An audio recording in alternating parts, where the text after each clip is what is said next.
Kwentong Kabiteño, Real Kabiteño, Real Emoseño, sounds be like. Part 12. Ako, pis. Tek na. Na-messed up pis ako sa indang eh. Anak-anang po sa pis. Na-tiyempohan pis eh, bagyo.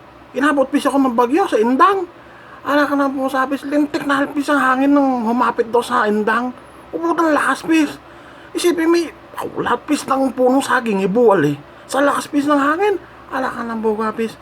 Lintik na lakas ng hangin. Tumama sa indang. Nakaw pis.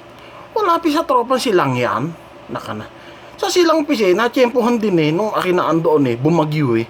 Napusapis, isipin mo, pati punong punong akasya, buhal. Pati punong buko, buhal. Ito lakas pis ng hangin na tumama sa silang. Mas malakas pis yung bagyo nangyari doon sa silang nung akinaan doon pis. Ako, mas matindi pis yun. Punong buko, akasya, buhal. Ng pusang yan. Yung dalawang to, saan kayo punta ng punte? Kaya kayo, naaambunan kayong dalawa eh, naaampiyasan kayo eh. Bagyo na ba sa kanila yan? Oy, dito sa Anabuhe, nung ako na mesta rin eh, natsyempohan, gabi pa naman din. Gabi, tumama yung bagyo. Nang pusapis, hindi ako nakauwi ng bahay eh. Sa lakas ng bagyo.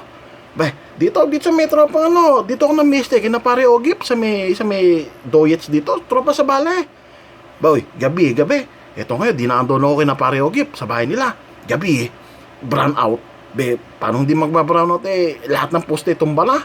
Ito, atungal yung kalabaw ni paring Ogip eh. Di nga, sabi ni paring Ogip, pare, sisilipin ko muna yung kalabaw ko ha. Atungal ka na, unga ka na, unga eh. Paglabas si paring Ogip na ganyan eh, hawak-hawak yung lente na ganyan eh. Pag sindi ni paring Ogip na ganyan yung lente eh, pusang pisya. Yung sinag ng lente eh, nabali eh, sa lakas ng hangin. Sipin mo yun, sinag ng lente, bali, sa lakas ng hangin. Lakas na on. Buwan na yun nang niya. Madalas ang bagyo niyan, sinag ng lente, bali. Pero pis, wala pa rin yan dito sa tropang gentry. Sa gentry, pis, nakahuli pis ng bayawak eh. Anak ka ng bogi pis. Budang laki. Isang di pa laki pis eh. Budang laki yung bayawak na nadali. Just tropang gentry. Dahaba pis eh, tek na. Sa gentry, isang di pa nahuli. Anak ka ng bosa pis. Wala sa tropang Alfonso yan.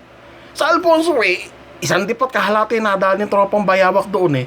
Tayo nga pis, mas malaki doon sa'yo eh. Sa'yo eh, isang di pa lang. Sa tropang Alfonso pis, isang dipat kahalati ang nadaling nahuling bayawak ng tropa Ross, tropa Alfonso. Mas mahaba pis yun, mahaba. Ako pis, akin natatawa pis sa inyong dalaw eh.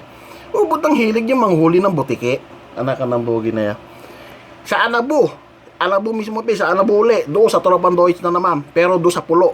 Doon kinapisan Aris. Tropang Oxon sa pulo. Anak ka ng po sa pis. Nakadali ng bayawak ang tropa ron eh. Si Pisan Aris mismo. Hawak-hawak ganyan pis yung buntot ng bayawak eh. Anak ka ng bogi pis. 3 araw eh. Hindi pa mabunot-bunot yung bayawak doon sa butas eh. Eto, nagulat pis ang tropa eh. May dumating pis na sulat. Telegrama. Galing Bicol. Oy, alam mo pis nakalagay doon sa sulat. Nakalagay pis doon sa sulat eh. Galing Bicol. Bitawan yun ni Ika yung buntot. Nasa amin ni Ika ulo. Anak ka ng bogi pis. Di mo haba pis noon, ang ulo ay nasa Bicol. Ba't ang haba noon? Buwan na yan. Wala na kami ipanalong kaso sa'yo.